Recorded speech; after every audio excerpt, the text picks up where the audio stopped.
Good morning student, मैं निहाल रंजन आप लोग को ओम कॉन्सेप्ट क्लास में स्वागत करता हूं। पिछले क्लास में हम लोग ग्रुप और कैरेक्टरिस्टिक्स ऑफ ग्रुप के बारे में देखे थे, लेकिन आज हम लोग पीरियड और कैरेक्टरिस्टिक्स ऑफ पीरियड के बारे में देखेंगे। तो सबसे पहले बात करते हैं पीरियड कहते हैं किसको। क्लियर? तो पहले भी मैं बता चुका हूँ मॉडर्न पीरियड ऑफ टेबल में कि पीरियड किसको कहा जाता है। हॉरिजॉन्टल रो जो लेफ्ट टू राइट मूव करे। क्लियर? हॉरिजॉन्टल रो को क्या बोला जाता है? पीरियड बोला जाता है। तब यहाँ पे देखा जाए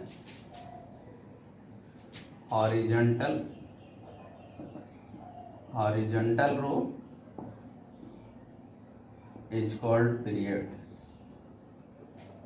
इसको क्या बोलते हैं? पीरियड बोलते हैं हॉरिजॉन्टल रो को। समझ में आया?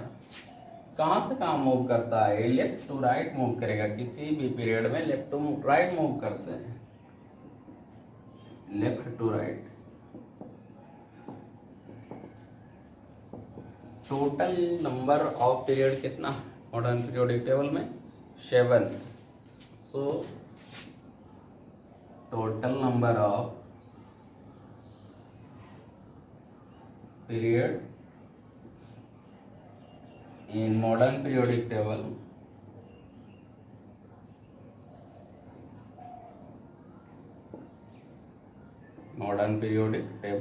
कितना है?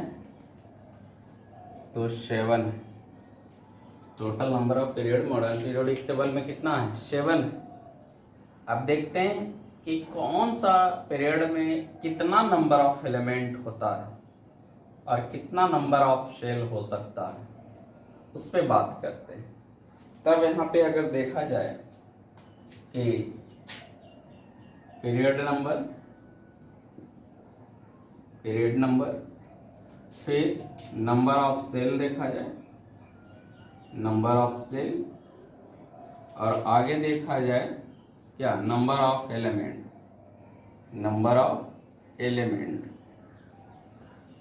तब अगर पीरियड नंबर 1 में चलते हैं, पीरियड नंबर 1 में, तब नंबर ऑफ सेल इसको में कितना होगा? नंबर ऑफ सेल बताओ 1 होगा। कितना होगा? 1। और नंबर ऑफ एलिमेंट कितना होगा? 2। और नंबर ऑफ सेल कौन कौन सा होगा? k सेल सिर्फ होगा। अगर पीरियड नंबर 2 में चला जाए, 2 में, तो पीरियड नंबर 2 में नंबर ऑफ सेल कितना होगा? 2। कौन कौन सा? k, l। और यहाँ पे कितना हो जाएगा? 8 होता है। सेकेंड पीरियड में नंबर ऑफ एलिमेंट 8 होते हैं। अगर 3 में चला जाए तो नंबर ऑफ सेल 3 होता है, k, l और m। और यहाँ पे नंबर ऑफ एलिमेंट कितना होगा? 8 होगा। क्लियर? अगर 4th में चलते हैं तो 4 होगा और k, l, m और n होगा। और यहाँ नंबर ऑफ एलिमेंट कितना हो जाएगा? 8 होगा। क्लियर? नेक्स्ट चलते हैं 5 में, तो 5 में 5 होगा, k, l, m, n और o होगा। और यहाँ पे 18 होगा। समझे? कितना होगा? 18 होगा। 6 में चला जाए, 1 2 3 4 5 6। समझे? अब 6 में चलते हैं, तब कितना हो जाएगा? 6 हो जाएगा, k, l, m, n, o और p। तब टोटल नंबर यहाँ एलिमेंट कितना हो जाएगा? 2 8 8। यहाँ पे 18 होता है और यहाँ पे कितना हो जाएगा? 32। फर्स्ट में 2, सेकेंड में 8, थर्ड में 8, फोर्थ में 18, फिफ्थ में 18, सिक्स्थ में 32 और 7th में 7th नंबर ऑफ सेल होता है, k, l, m, n, o, p और q। 2 4 6 7 और यहाँ पे 32 होता है। तो इस तरीके से होता है कि पार्टिकुलर पीरियड में कितने नंबर ऑफ एलिमेंट होता है और कितने नंबर ऑफ सेल होते हैं, सारा मैं यहाँ पे डिस्क्राइब किया हूँ। अगर इसको ऐड किया जाए तो टोटल नंबर ऑफ एलिमेंट जो हो जाएगा 118 आएगा। कितना आएगा? 118। So number of element particular period में देखें, पीरियड किसको कहते हैं, कहाँ से कहाँ मूव करते हैं, और टोटल नंबर ऑफ पीरियड कितना होता है। अब नेक्स्ट टॉपिक है कैरेक्टरिस्टिक्स ऑफ पीरियड, इसको एक्सप्लेन वे में देखना है। क्लियर? इसको स्टूडेंट अभी अभी हम लोग पीरियड का डेफिनेशन देखें, टोटल नंबर ऑफ पीरियड कितना होता है उसको देखें, और कहाँ से कहाँ मूव करता है उस पर ध्यान दें, किस पीरियड में कितना नंबर ऑफ एलिमेंट होता है उसको देखें। अब हम लोग को कैरेक्टरिस्टिक्स ऑफ पीरियड के बारे में जानकारी लेना है। तो कैरेक्टरिस्टिक्स ऑफ पीरियड, हम यहाँ पे सेकेंड पीरियड का एग्जाम्पल ले रहे हैं। कौन सा पीरियड का एग्जाम्पल ले रहा हूँ? सेकेंड पीरियड का। क्लियर? तो सेकेंड पीरियड का एग्जाम्पल, तो सेकेंड पीरियड में टोटल नंबर ऑफ एलिमेंट कितना होता है? 8 होता है। कितना होता है? 8। तो lithium, beryllium, boron, carbon, nitrogen, oxygen, fluorine and neon, these element are example of second period. Clear? So अगर मूव करते हैं एटॉमिक नंबर की ओर, तो लेफ्ट टू राइट जैसे जैसे आ रहे हैं तो एटॉमिक नंबर क्या हो रहा है? बढ़ रहा है। तो कैरेक्टरिस्टिक्स में देखा जाए कि atomic number left to right move करने पे क्या होता है? इंक्रीज करता है। तो मैं यहाँ पे लेफ्ट टू राइट लिख देता हूँ कैरेक्टरिस्टिक्स। तो कहाँ से कहाँ मूव करेंगे बार बार में? Left to right in period, left to right in period move करेंगे। ये मेरा हमेशा यही लेफ्ट टू राइट मूव करूंगा। तो सबसे पहले क्या है? Atomic number. तो एटॉमिक नंबर, बताइए atomic number left to right कोई पार्टिकुलर पीरियड में मूव करने पे क्या हो रहा है? इंक्रीज कर रहा है या डिक्रीज कर रहा है? इंक्रीज कर रहा। तो क्या होगा? इंक्रीजेज होगा। सेकंड देखा जाए इलेक्ट्रॉनिक कॉन्फ़िगरेशन। तो इलेक्ट्रॉनिक कॉन्फ़िगरेशन क्या हो रहा है? सेम रहा है या चेंज हो रहा है? तो वैलेंस इलेक्ट्रॉन में चेंजिंग हो रहा है। तब इलेक्ट्रॉनिक कॉन्फ़िगरेशन में वैलेंस इलेक्ट्रॉन का संख्या क्या होते जाएगा? बढ़ते जाएगा। क्लियर? तो सेकंड है इसका कैरेक्टरिस्टिक्स वैलेंस इलेक्ट्रॉन। तो valence electron left to right move करने पे किसी भी पार्टिकुलर पीरियड में क्या होते जा रहा है? इंक्रीज करते जा रहा है। क्या करते जा रहा है? इंक्रीज। तो यहाँ पे लिखेंगे इंक्रीजेज। क्या होगा? इंक्रीजेज। तो किसी पार्टिकुलर पीरियड में लेफ्ट टू राइट मूव करने पे हर बार एक इलेक्ट्रॉन की संख्या क्या हो रहा है? बढ़ रहा है। तब वैलेंस इलेक्ट्रॉन क्या होगा? इंक्रीज करेगा। वैलेंसी, तो वैलेंसी की बात करें तो पहले तो 1 to 4 तक इंक्रीज करेगा, और देन उसके बाद 3 to 0 तक डिक्रीज करेगा। तो पहले इंक्रीज करेगा फिर डिक्रीज करेगा। क्यों इंक्रीज करेगा? तो इधर इलेक्ट्रॉन को गेन करेगा और इधर इस साइड क्या होगा? इलेक्ट्रॉन को लॉस करेगा। मैं ऑलरेडी पहले डिस्कस कर चुका हूँ मॉडर्न पीरियोडिक टेबल, है ना, पार्ट 3 में डिस्क्राइब किया हूँ। मॉडर्न पीरियोडिक टेबल में आप देखिएगा तो वहाँ पे पूरा एक्सप्लेनेशन है। क्लियर? तो देखते हैं थर्ड टॉपिक क्या हो गया? वैलेंसी। तो वैलेंसी पे ध्यान दिया जाए, है ना, वैलेंसी पे ध्यान दिया जाए तब क्या होगा? First increases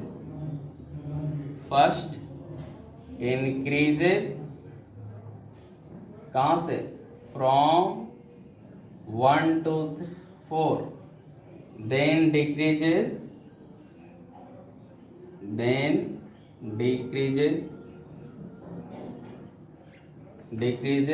3 to 0।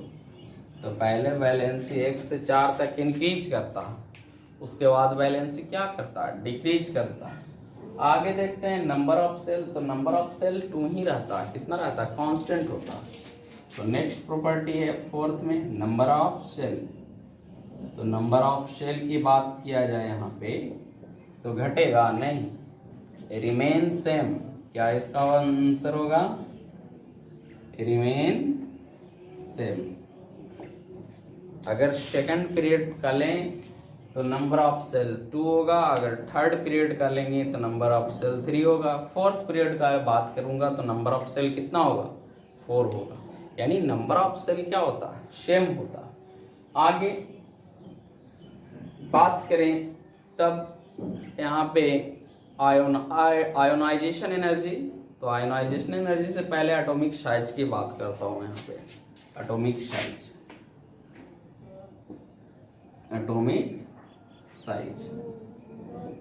देखिए, एटॉमिक साइज यहाँ भी दो ही सेल है, यहाँ भी दो सेल है, यहाँ भी दो सेल है, यहाँ भी दो सेल है, तो एटॉमिक साइज घटेगा कि बढ़ेगा? नहीं, सेम रहेगा, ऐसा स्टूडेंट लोग मानता है।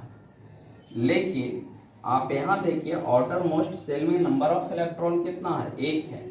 लेकिन जैसे जैसे लेफ्ट टू राइट मूव कर रहे हैं तो नंबर ऑफ इलेक्ट्रॉन की संख्या में इजाफा होते जा रहा है, और जब बढ़ेगा तो net negative charge in outermost shell और net positive charge in nucleus का बढ़ जाएगा वैल्यू। तब आपस में फोर्स ऑफ अट्रैक्शन लगाएगा, जिसके कारण सेल को क्या कर देगा? श्रिंक कर देगा, और सेल को श्रिंक करेगा तब एटॉमिक साइज क्या होगा? डिक्रीज करेगा। इसलिए लेफ्ट टू राइट मूव करने पे एटॉमिक साइज क्या होता है? डिक्रीज होता है।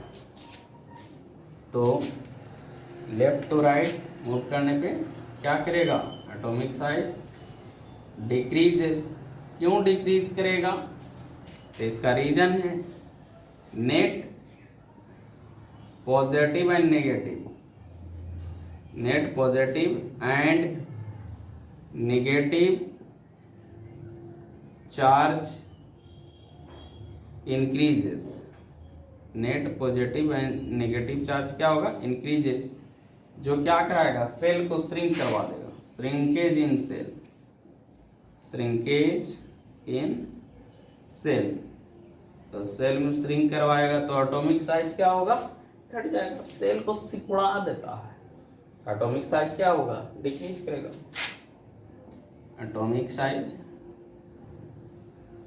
डिक्रीज करेगा। तो किसी पार्टिकुलर पीरियड में लेफ्ट टू राइट मूव करने पे एटॉमिक साइज क्या होता है? डिक्रीज करता है। अब एटॉमिक रेडियस तो एटॉमिक साइज पर डिपेंड करता है, वो भी घटेगा। तो 6th प्रॉपर्टी एटॉमिक रेडियस, तो बताइए एटॉमिक रेडियस क्या होगा? डिक्रीज करेगा। क्या करेगा? डिक्रीज। तो on moving left to right in particular period atomic size decreases. Clear? इसको लिखा जाए। आगे बहुत सारे बात करना है, आयोनाइजेशन एनर्जी बात करना है, इलेक्ट्रॉन गेन एंथैल्पी बात करना है, इलेक्ट्रोनेगेटिविटी बात करना है, और मेटालिक कैरेक्टर बात। तो स्टूडेंट अभी अभी हम लोग कितने कैरेक्टरिस्टिक्स को देखें? 6 कैरेक्टरिस्टिक्स को देखें। 3-4 कैरेक्टरिस्टिक्स और बच रहा है, जिसको में एक है आयोनाइजेशन एनर्जी। तो पिछले क्लास में ही मैं देखा था कि आयोनाइजेशन एनर्जी क्या होता है। ग्रुप में कैरेक्टरिस्टिक्स ऑफ ग्रुप में आयोनाइजेशन एनर्जी की बात किया था। तो आयोनाइजेशन एनर्जी उस एनर्जी को बोलते हैं कि एक इलेक्ट्रॉन को भगाना है ना, तो एक इलेक्ट्रॉन भगाने के लिए कितना अमाउंट ऑफ एनर्जी देना पड़ेगा आउटर मोस्ट शेल में, उसको आयोनाइजेशन एनर्जी बोलते हैं। तो सपोज डैट कि कोई एलिमेंट है, इसमें से एक इलेक्ट्रॉन को रिमूव करना, क्या करना है? रिमूव। तो इसमें क्या देना पड़ेगा? एनर्जी देना पड़ेगा, एनर्जी। इसी एनर्जी को क्या बोलते हैं? आयोनाइजेशन एनर्जी बोलते हैं, आयोनाइजेशन एनर्जी। अब देखिए, इलेक्ट्रॉन को रिमूव करना है आउटर मोस्ट शेल से। यहाँ पे सिंगल इलेक्ट्रॉन है तो पकड़ कम है, यहाँ पे 5 इलेक्ट्रॉन है, तो नेट पॉजिटिव चार्ज और नेट नेगेटिव चार्ज बढ़ गया, तो फोर्स ऑफ अट्रैक्शन क्या हो गया? बढ़ गया। तब यहाँ से जाने देगा? नहीं, लेकिन यहाँ पे थोड़ा सा पकड़ कम है, जाने देगा।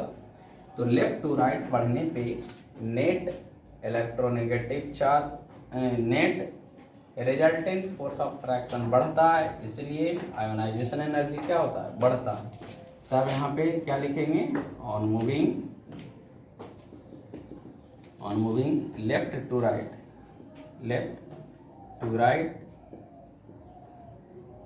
Ionisation energy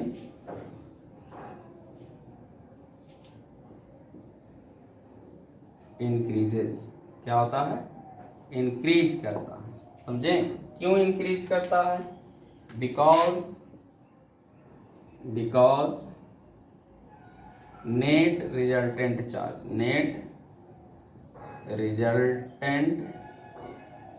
charge increases. Net resultant charge क्या होता है? इंक्रीज करता है, इसलिए बढ़ता आयोनाइजेशन एनर्जी। क्लियर? आगे है इलेक्ट्रॉन इन है ना, इलेक्ट्रॉन एफिनिटी। क्या इलेक्ट्रॉन एफिनिटी है नेक्स्ट। तो नेक्स्ट की बात करें, 8th कैरेक्टरिस्टिक्स इलेक्ट्रॉन एफिनिटी। तो इलेक्ट्रॉन एफिनिटी इसके बाद मैं डिस्क्राइब कर देता हूँ, इसको लिखा जाए पहले। क्लियर? तो इलेक्ट्रॉन एफिनिटी की बात करें तो इलेक्ट्रॉन एफिनिटी पिछले बार पढ़ाया था मैं, कैरेक्टरिस्टिक्स ऑफ ग्रुप, कि इलेक्ट्रॉन को ऐड करना है तो some amount of energy release करना पड़ेगा। उसी एनर्जी को क्या बोलते हैं? Electron affinity. तो सपोज दैट यहाँ पे कोई इलेक्ट्रॉन है, ये एटम, तो इस एटम में सपोज दैट क्या ऐड करना है? इलेक्ट्रॉन को ऐड करना है। तो इलेक्ट्रॉन को ऐड करने के लिए एनर्जी क्या करवाना पड़ेगा? एनर्जी रिलीज करवाना पड़ेगा। तो एनर्जी को रिलीज करवाना पड़ेगा और इसी एनर्जी को क्या बोलते हैं? Electron affinity. इलेक्ट्रॉन एफिनिटी बोलते हैं। क्लियर है? ये कौन सा 8th नंबर वाले कैरेक्टरिस्टिक्स हो रहा है। अब देखिए, तो लेफ्ट टू राइट मूव करें, तो लेफ्ट टू राइट मूव कर रहे हैं, तब यहाँ पे आउटर मोस्ट में एक इलेक्ट्रॉन इधर बढ़ते जा रहा, तो नेट रिजल्टेंट फोर्स बढ़ गया। अगर यहाँ पे ऐड करवाना है तो बताइए रिपल्सन होगा कि नहीं? यहाँ पे एक घर में एक इलेक्ट्रॉन है, यहाँ पे एक घर में 6-7 इलेक्ट्रॉन, तो ऐड करेंगे तो रिपेल करेगा। तो ऐड करना इधर मुश्किल है या इधर मुश्किल है? इधर मुश्किल है। यानी लेफ्ट टू राइट मूव करने पे इलेक्ट्रॉन एफिनिटी क्या होता है? बढ़ता है। तो लिख सकते हैं on moving left to right, on moving left to right electron affinity क्या होगा? इलेक्ट्रॉन एफिनिटी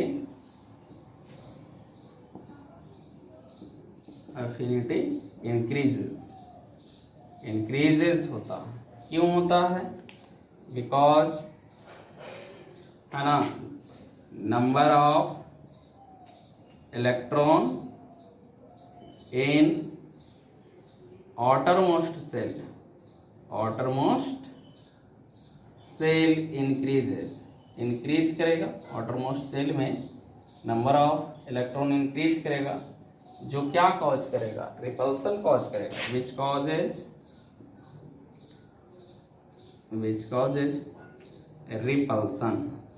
रिपल्सन कॉज करेगा, तो more amount of energy release करवाना पड़ेगा, तभी ये पॉसिबल है। इसके आगे है इलेक्ट्रोनेगेटिविटी और मेटालिक कैरेक्टर। तो बताइए मेटालिक कैरेक्टर देखो तो इधर इलेक्ट्रॉन रिलीजिंग टेंडेंसी ज़्यादा है कि इधर इलेक्ट्रॉन इस साइड, तो लेफ्ट में मेटालिक कैरेक्टर ज़्यादा होता है। इधर मूव करते हैं तो नॉन मेटल की ओर बढ़ जाते हैं, तो मेटालिक कैरेक्टर घटता है। तो नेक्स्ट प्रॉपर्टी देखा जाए 9th में मेटालिक कैरेक्टर।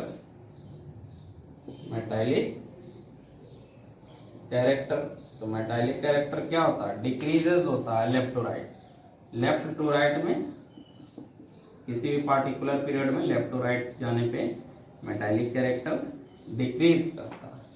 एक और प्रॉपर्टी है, वो है कौन सा?